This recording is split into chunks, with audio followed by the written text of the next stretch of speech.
Atos dos Apóstolos, capítulo 2. O preparo dos 12. Para a tarefa de levar avante sua obra, Cristo não escolheu os doutos ou eloquentes do sinédrio judaico ou do poder de Roma. Passando por alto os ensinadores judaicos, cheios de justiça própria, o mestre por excelência escolheu homens humildes e letrados para proclamarem as verdades que deviam abalar o mundo. Ele se propôs preparar e educar esses homens para dirigentes de sua igreja. Eles, por sua vez, deviam educar outros e enviá-los com a mensagem evangélica. Para que pudessem ter sucesso em sua obra, deviam eles receber o poder do Espírito Santo. Não poder humano ou humana sabedoria devia o evangelho ser proclamado, mas pelo poder de Deus. Por 3 anos e meio, estiveram os discípulos sob a direção do maior professor que o mundo já conheceu. Por associação e contato pessoal, Cristo preparou-os para seu serviço. Dia a dia, caminhava a seu lado, conversando com ele, ouvindo suas palavras de ânimo aos cansados e quebrantados, e vendo a manifestação de seu poder em favor dos doentes e sofredores. Às vezes, ele os instruía assentando-se entre eles junto às montanhas. Outras vezes, junto ao mar ou andando pelo caminho, lhes revelava os mistérios do reino de Deus. Onde quer que houvesse corações abertos para receber a divina mensagem, ele desdobrava as verdades do caminho da salvação. Não mandava que os discípulos fizessem isto ou aquilo, mas dizia: segue-me. Em suas jornadas através dos campos e das cidades, levava-os com ele para que pudessem ver como ensinava o povo. Viajavam com ele de um lugar a outro. Tomavam parte nas suas frugais refeições, e como ele, estiveram algumas vezes famintos e não raro cansados. Estiveram com ele nas ruas apinhadas, junto ao lago e no solitário deserto. Viram-no em todos os aspectos da vida. Foi na ordenação dos 12 que se deram os primeiros passos na organização da igreja que, depois da partida de Cristo, devia levar avante sua obra na terra. A respeito dessa ordenação, diz o relato: E subiu ao monte, e chamou para si os que ele quis, e vieram a ele, e nomeou 12 para que estivessem com ele e os mandasse a pregar. Marcos capítulo 3, versos 13 e 14. Consideremos a tocante cena. Imaginemos a majestade do céu tendo em torno de si os 12 por ele escolhidos. Logo os separaria para a obra que lhes havia destinado. Por meio desses débeis instrumentos, mediante sua palavra e espírito, ele se propôs colocar a salvação ao alcance de todos. Com alegria e júbilo, Deus e os anjos contemplavam essa cena. O Pai sabia que por intermédio desses homens, a luz do céu haveria de brilhar, que as palavras por eles ditas, ao testemunharem de seu Filho, haveriam de ecoar de geração em geração até o fim dos séculos. Os discípulos deviam sair como testemunhas de Cristo, para anunciar ao mundo o que dele tinham visto e ouvido. Seu cargo era o mais importante dos cargos a que já haviam sido chamados seres humanos, apenas inferior ao do próprio Cristo. Eles deviam ser coobreiros de Deus na salvação dos homens. Como no Antigo Testamento, os 12 patriarcas ocupavam o lugar de representantes de Israel, assim os 12 apóstolos representam a Igreja Evangélica. Durante seu ministério terrestre, Cristo deu início à obra de derrubar o muro de separação entre judeus e gentios e apregoar a salvação a toda a humanidade. Embora fosse judeu, comunicava-se livremente com os samaritanos, anulando costumes farisaicos dos judeus com respeito a esse desprezado povo. Dormia sob seu teto, comia em suas mesas e ensinava em suas ruas.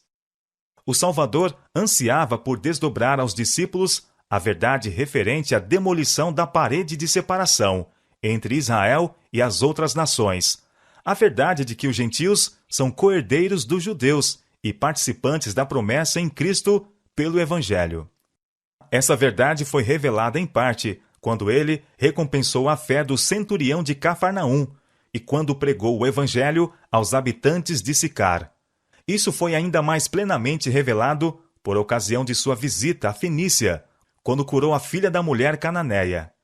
Essas experiências ajudaram os discípulos a compreender que entre aqueles a quem muitos consideravam indignos da salvação, havia pessoas famintas da luz da verdade. Assim buscou Cristo ensinar aos discípulos a verdade de que, no reino de Deus, não há fronteiras territoriais, nem classes sociais, que eles deviam ir a todas as nações, levando-lhes a mensagem do amor do Salvador. Mas não foi senão mais tarde que compreenderam em toda a sua plenitude que Deus, de um só, fez toda a geração dos homens, para habitar sobre toda a face da terra, determinando os tempos já antes ordenados e os limites da sua habitação, para que buscassem ao Senhor, se porventura, tateando, o pudessem achar, ainda que não está longe de cada um de nós. Atos capítulo 17, versos 26 e 27. Uma grande diversidade caracterizava esses primeiros discípulos. Eles deviam ser ensinadores do mundo e representavam amplamente variados tipos de caráter. Para conduzir com êxito a obra para a qual haviam sido chamados, esses homens, diferindo em características naturais e em hábitos de vida, necessitavam chegar à unidade de sentimento, pensamento e ação. Essa unidade, Cristo tinha por objetivo conseguir. Para alcançar esse fim, procurou mantê-los unidos a Ele. A responsabilidade que sentia em sua obra por eles é expressa em sua oração ao Pai. Para que todos sejam um, como tu, ó Pai, o és em mim, e eu em ti. Que também eles sejam um em nós, para que o mundo conheça que tu me enviaste a mim, e que os tenha amado a eles como me tens amado a mim. João capítulo 17, versos 21 e 23. Sua constante oração por eles era que fossem santificados pela verdade, e ele orou com segurança, sabendo que um decreto da parte do Todo-Poderoso fora feito antes que o mundo tivesse vindo à existência. Sabia que o Evangelho do Reino devia ser pregado para testemunho a todas as nações, que a verdade, fortalecida com a onipotência do Santo Espírito, seria vitoriosa na batalha contra o mal, e que a bandeira sangrenta um dia haveria de tremular triunfante sobre seus seguidores. Ao aproximar-se o término do ministério terrestre de Cristo e reconhecer ele que logo precisaria deixar que seus discípulos levassem avante a obra sem sua pessoal supervisão, procurou encorajá-los e prepará-los para o futuro. Não os enganou com falsas esperanças. Como num livro aberto, leu o que deveria acontecer. Sabia que estava prestes a ser separado deles, para deixá-los como ovelhas entre lobos. Sabia que haveriam de sofrer perseguição, que seriam lançados fora das sinagogas e metidos nas prisões.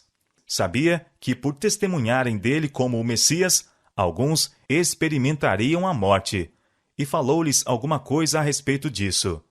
Referindo-se ao futuro deles, foi claro e definido para que nas aflições que viriam pudessem lembrar suas palavras e ser fortalecidos para crer nele como Redentor. Falou-lhes também palavras de encorajamento e esperança. Não se turbe o vosso coração. Credes em Deus, crede também em mim. Na casa de meu Pai há muitas moradas. Se não fosse assim, eu vou-lo teria dito, vou preparar-vos lugar. E se eu for e vos preparar lugar, virei outra vez e vos levarei para mim mesmo, para que onde eu estiver, estejais vós também. Mesmo vós sabeis para onde vou e conheceis o caminho.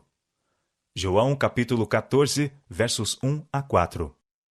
Por sua causa vim ao mundo, e em seu favor tenho trabalhado. Quando eu for, ardentemente em seu benefício. Vim ao mundo para me revelar, de modo que vocês possam crer. Vou para o meu Pai e o seu Pai, para atuar juntamente com ele em seu favor.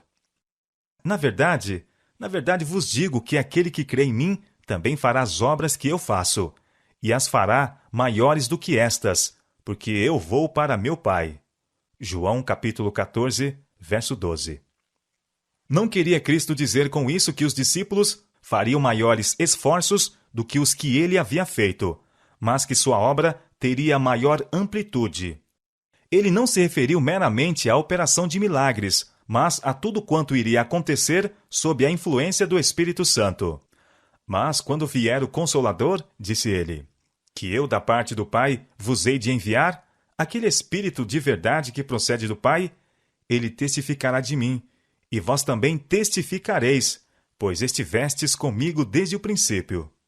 João capítulo 15, versos 26 e 27. Essas palavras foram maravilhosamente cumpridas. Depois da descida do Espírito Santo, os discípulos sentiram tanto amor por ele e por aqueles por quem ele morrera, que corações se comoveram pelas palavras que falaram e pelas orações que fizeram. Falaram no poder do Espírito, e sob a influência desse poder, milhares se converteram.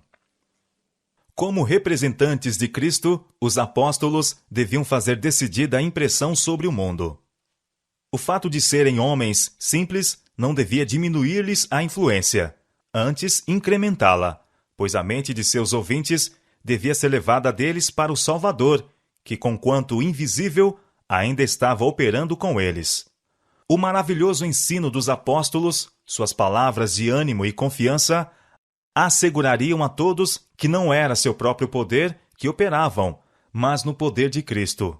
Com humildade, declarariam que aquele que os judeus haviam crucificado era o príncipe da vida, o Filho do Deus vivo, e que em seu nome haviam feito as obras que ele fizera.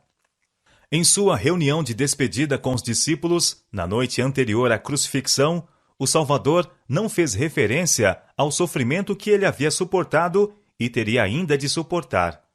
Não falou da humilhação que estava à sua frente, mas quis apresentar-lhes algo que pudesse fortalecer sua fé, levando-os a olhar para a frente, a recompensa que espera o vencedor. Ele se regozijava na certeza de que poderia fazer por seus seguidores mais do que havia prometido, e o faria.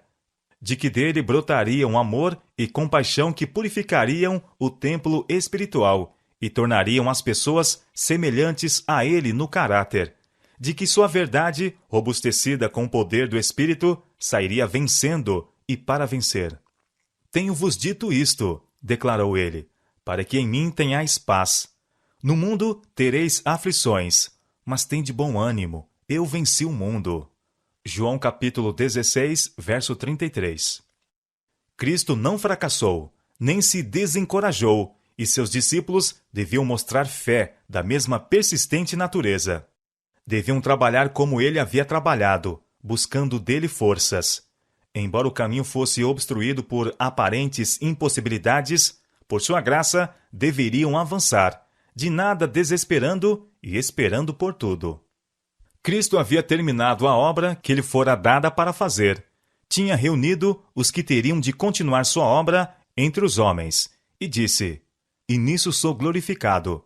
E eu já não estou mais no mundo, mas eles estão no mundo, e eu vou para ti. Pai Santo, guarda em teu nome aqueles que me deste, para que sejam um, assim como nós.